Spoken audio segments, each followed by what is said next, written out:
Well, howdy, gang. This is Winder Lyons and Mr. Eddie Stone. It's been a while since we have convened the Winder and Eddie show. We Uh, have. I didn't know if we got canceled, put off the air. I wasn't exactly sure what the story was. well, I don't really like you, so I don't enjoy talking with you, so that's why. Fair enough. I mean, these things happen, right? So, you know, I got to say that you and I go back a very long way, and we have worked with each other off and on for 15 plus years now. Mm-hmm. And in all the years that I have participated in things like this, I've never seen anything like this. I've never been more at ease or happier in any situation I've ever been in because I know you, and I know that there's not going to be something jumping out of some closet somewhere to bite me in the butt sometime, you know. And so it's an incredible pleasure to be able to take something of this caliber to the world, that I am beginning to think is the most fundamental thing that we could do. I think that the process of cleaning your body out and providing it with the right input nutritionally is the key to health, to everything. You know, Yeah. with being human. If your intent is to transport your spirit around in your meat sack, it's a good idea to take care of the meat sack, right?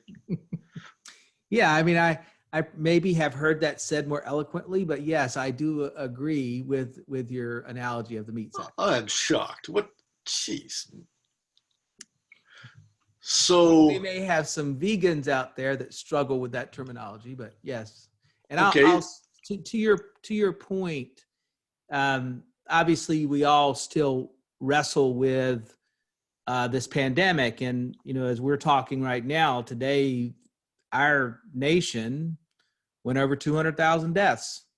So we're a fifth of the million plus people that have died from this thing.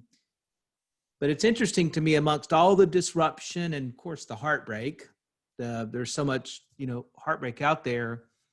One thing it seems to have done, not with all of the population, but with a meaningful amount of our population, has made them rethink about some of these things, about in terms of how they treat their body, lifestyle decisions. If it's because they fear getting sick and they want to make sure their immune system's in good shape, or the integrity of their lungs are in shape, for whatever reason, there's definitely a higher percentage of people than pre-COVID that now think about these things you're talking about, right? Get the bad stuff out, put the good stuff in. And we've seen that just in a general sense with our numbers, with a 50 plus country sort of reach or sample, we've seen this rising interest across the board. I mean, so much so, Winder, we have tens of thousands of people joining every 4 weeks or so. And so it's, I am excited that, and hopefully it will last, when this is behind us, that people are thinking more about their health and lifestyle. Well, my group volume jumped from 100,000 in May to I'm probably going to hit 300,000 this month, and that's a lot of increase in a very short period of time. Sure. And it's not by accident. I think I'm agreeing with the Keep Abreast Foundation. I for those of you who are listening to this and have never tuned into that group, the keepabreast.org, their basic premise is that most, if not all, breast cancer has a root cause or is exacerbated by toxicity and lifestyle. Yeah, that's right. And if you want to do some good in life and help a group of folks that is more than half of our entire population, tune into what's being said there and share that with the people that you care about in your life.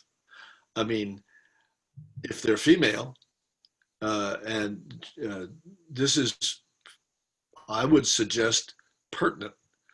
And we have the best, easiest, quickest, finest, least expensive, least intrusive answer to these issues that I have ever encountered. And I would challenge anybody to prove that, disprove that. Find me something that works better, and I would be incredibly surprised. Oh, I look, I agree. I've been involved in this subject matter for a long time, sort of from cleanse and sort of the beginning part of my career to detox now. And it just remains, I mean, I realize we're aware of this because of our work, right?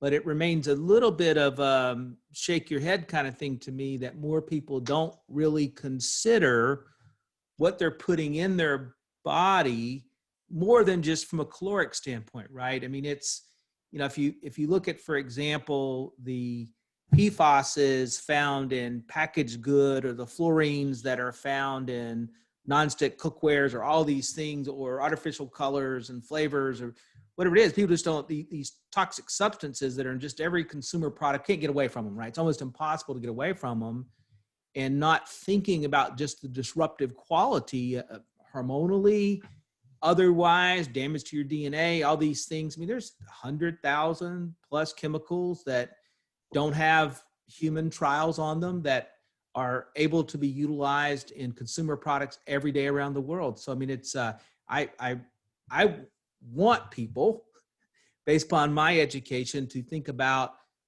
their exposure to toxins, air, water, food, all these things in the same way they think about the micronutrients they put in their body, and the quality of sleep they get, and how they manage stress, and quality of water and exercise, because these are all fundamental things.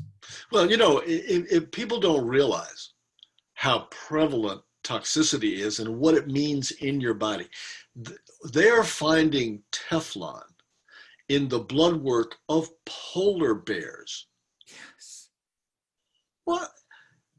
You know, and the drug companies are not concerned with cures. They are concerned with the acquisition of customers, and treating symptoms with drugs is massive business. And they tend to fund both sides of the aisle because it's in their best, and they're on TV. So we have this perfect storm of ridiculousness, and people don't get it.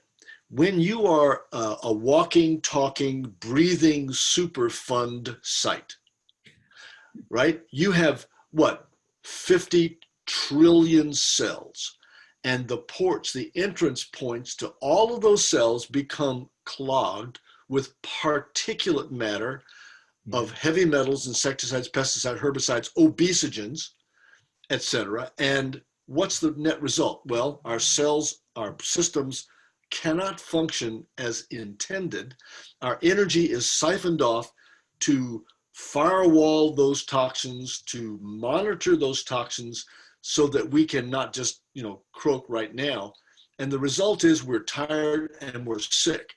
The degenerative diseases are everywhere. You know, I'll be 75 next month. I am one of the few veterans, wounded vets in anywhere on 0 medications. And people are astounded that, you know, I walk in, I'm as old as I am, and they're going, what do you mean you're not on any meds? What? It's like I'm an anomaly, right? But I've been doing this for a long time, dude. Whenever I get offered some of those, whatever it is, I say, well, you know, no thanks. Thank you, but no. No is a wonderful word when used to deflect what is fraudulent. And, Yeah. you know, and well, the two most destructive words in all of language are yes, but. And the most spiritual word in language is and.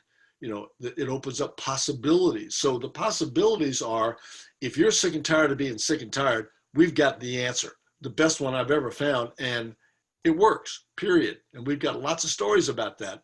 And this is what judged by what's happening in my team and what's happening all over the place. This is starting to not be news.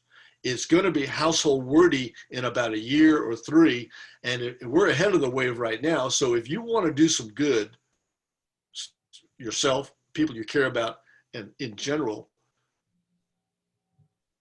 this is a good place to be. You know, Winder, I'm curious. So I just turned 57. Yeah, So well, I'm trailing behind you. And I look at you and you look good, you sound good, you're all together, right? And there's plenty at your age that are not.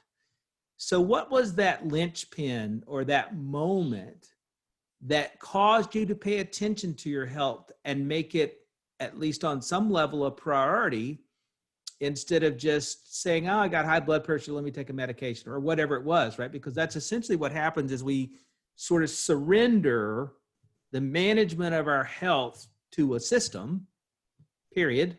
That's all you can say it is, right? Because we're just, I don't know if I, want to change my diet or whatever it is. So what was the motivating factor for you? I changed after getting wounded in Nam. I went over to Vietnam as, apple pie, Killicummy for Christ, Sure. apple pie, John Wayne, Superman, right? And I was changed by the experience, and I came back and I was open. And a dear friend introduced me to the fact that the earth was we're fouling the garden. We are destroying our nest, that corporations do not have our best interest or the world's best interest at heart. They are concerned about money, period. End of story. And that was offensive to me. And so I began to work ecologically. And that was so overwhelming, it turned me towards spirituality. Then I came to a realization: as you sow, so shall you reap.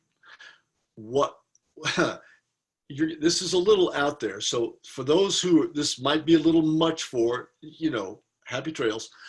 But I look at it, what changed for me was this: negativity is the emotion of evil and the expression of evil, the same way that love is the expression and emotion of the divine. When we spew negativity into life, it attracts back more of its kind. And one of the things that it attracts back is toxicity, because it's in resonance with what is false. So I began to think about it. If I am putting out negativity and I'm attracting back all these toxins and they're storing in my body and I'm debilitating as a result, if I start detoxing all those things, it will also detox me emotionally at the same time, because those things are linked, and it's been true. So were you having this moment of, let's call it spiritual awakening, right? For lack of a better word. I'm not trying to crop that from anything sacred. Were you looking for peace of mind? Is that what was causing this sort of change of heart? Were you chasing something? There's a motivation somewhere there. It started because I got so depressed with the state of the world and the ritualized greed of capitalism gone bad. I love capitalism. I am, and as you do, I am a staunch believer in being an entrepreneur. And if somebody had told me in my youth that I would be earning as much money in a month as my father made in a year, I'd have called him untruthful. But that's happened. And so how does that happen? Well, you have to get yourself clear. And I think that it came from being so actually depressed by the disingenuousness of corporate life in capitalism gone bad, that it forced me to a spiritual direction. And now I help people. My goal is to help people to be successful humans. by learning how not to express negativity, to catch it in the, slick is in the building, how to catch it and stop it and change it so that they stop attracting negativity to themselves, either physically, emotionally, mentally, spiritually, etc. And I think the most powerful moment was when I linked those things, that everything is unified. And you can't fool the system. You can't pretend it away. Your body is not going to pretend. You're gonna get a load of toxins on board, and something's going to go wrong. And I've been working at this for a very long time because I got it a long time ago, and I've been living it ever since. And one interesting thing started with the drill sergeant I had in the Army. He said, it's easy to be good when you're a young man. It's not so easy to be that way when you're an old man. And I took that to heart. So I've maintained this my whole life. And I have been in this process because I was around a lot of Agent Orange. And I knew, and I was around a lot of really toxic materials as a young man because I was doing liquid applied roofing stuff and remodeling. So I used to bathe in the most toxic crap the world has ever produced. And when I figured out what I was doing to myself, I began a conscious process of getting it out. And it's a process. You can't, and if you live in this world today and you breathe and you eat and you drink and you're not doing something to detox out of your body what is unholy, what's not supposed to be there, and you're not doing that, okay, happy trails. And I'm sure it'll be fine. Really, it'll be okay. Just make sure I'm in the will. I hear you. I hear you. I don't have that same dynamic because I didn't live in that time and nor serve in that war. But I do find that there are sort of 4 motivations I'm bound by. And I don't mind owning them. The first one is fear of like death. Or as I've gotten older, fear of seeing how some people become prisoners of their own body, right? Their bodies are broken down, mine is good. And when I say fear of death, I don't mean that if I pass away, I pass away. But I don't want that to be before it has to be, right? That's so that that's Amen to that. Yeah. So if there are things I can do to mitigate my risk of cancer or heart disease, sort of why not, right? I'm a pragmatic person. Absolutely. But I also have, I'm motivated by vanity. It matters to me the impression I make or the example I live or give. And, I had times, particularly in my late 20s, I'd gained some weight after school and all these things, and look in the mirror and go, wow, who is that doughboy in the mirror, right? And I know that was a source of motivation for me, right? If your waist is a 32 and it goes to a 36, it's not fun, in the bathroom mirror, right? No, and I know that one. I'm proud to say that it's back to a 32. So I feel, proud of that accomplishment. But I'm also motivated by the concept of potential.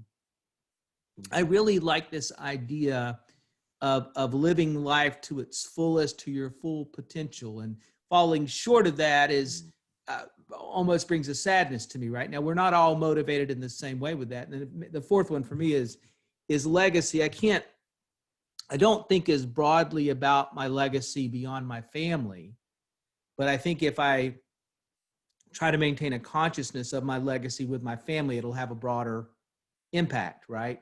Yep. And so if I, if at some point my children, when I'm gone, are having some reflection of Dad's life, that I'd like them to say, hey, gave it a pretty good go.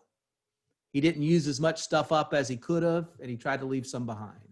Gandhi said it as well as anybody I've ever heard. He said, you do the best you can with this moment, and you leave the results to God. And that's, you do that absolutely, and I think that's kind of the secret and the key to success, because you're not worried about, worry is negative prayer, so it's inappropriate. But being in this moment fully, and because actually, that's the only time we got. Yeah. The rest is just nonsense. And Yeah. so if you're investing the best you got right now, that's all you can ask of anybody. And your life is a success, period. So so strategies for accomplishing that are what I like to teach as network marketing training. In other words, how do you subvert negativity? How do you catch it in the act? How do you transmute it from negative to positive so that your expression is only of love?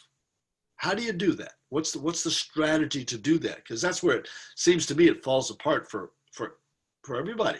We lack the technology. Well, part of the technology, in my view, for the acquisition of spirit as your operating system instead of something else, which is not positive, you prepare the field, you prepare, you clean the temple, you create an environment that is supportive of that. And how do you do that? Well, first of all, you get clean. You get what's not supposed to be there out. Second of all, you get strong. All the things you just listed, diet, exercise, all of it. And to me, that's the business that we are in. We are in the actuality of what we are up to is service in that way. And if somebody chooses to see it differently, okay, we'll part as friends. Happy trails. And if somebody doesn't think that what you do is important, that you can fool the system, that you can cheat, that you can do anything that's, what they don't get is the watcher is within. You cannot zoom the system. You can't shortcut. You can't fake it. If you are not giving love, if you are not giving what is right into life, life knows, and you will have a response that is reflective of your disconnect. So this stuff is, to me, it's a helper, it's an aid, it's an ally in that process. And that's how I see it. Well, I see that very similarly.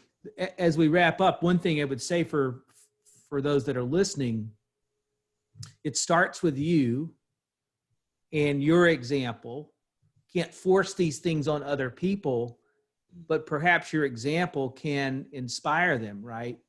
And if they see that when you see the temple floor dirty, you sweep it, maybe they'll choose to too, instead of walking amongst the dust bunnies, right? But we can't force it. And you can't be too caught up in that. You can't say, well, why Nope. don't they? That's not the question. Nope. The question is to worry about you and what Exactly. you're putting out there. Yeah. Well, because you don't want to make somebody wrong, because it's like if somebody is emotionally disturbed, if they can't tell the truth, if they have hate or pride or anger or deception or any of those things, it's like I can't be mad at somebody because they sin differently than I do. And I also can't be angry with somebody because they have a cold. Well, they have an emotional illness. There's no difference. So I can only take care of what I'm giving, period. End of story. I can control this, nothing else. So that's all I can do. And that's what I do. And if somebody likes that and they like the idea, I'll help them. And if they don't, that's not me, that's them. And I'm going to wish them nothing but love, nothing but success, nothing but happiness. I'm not going to be angry with them or anything, because that's just another way of doing myself in. So, Agreed. So Agreed. It's a joyous journey, I think. And when you get clear and comfortable in your own skin, and you're not concerned about what somebody else thinks, just about what you are giving, this gets easy. When love is stronger than fear, this is not a problem. I agree. I definitely agree. So I love chatting with you, preaching to the choir. Me too, stuff. my friend. And congratulations on you and your team and your success. Thanks, man. Well, sir, if it weren't for you and your vision, we would not be able to be doing this in this way. And so Takes a bunch of oars in the water, baby. Well, it does. And and you're guiding this ship, and I, for one, am very grateful for that because I trust you completely, and I believe in you, and I know you, man. We know what's up. So Future's bright. yeah, brother. Good to see you, my friend. Thank You you for your too. time. Thank Yep. you for the audience. Thank you. Happy trails, everyone. Thanks. Bye-bye. So let's see here.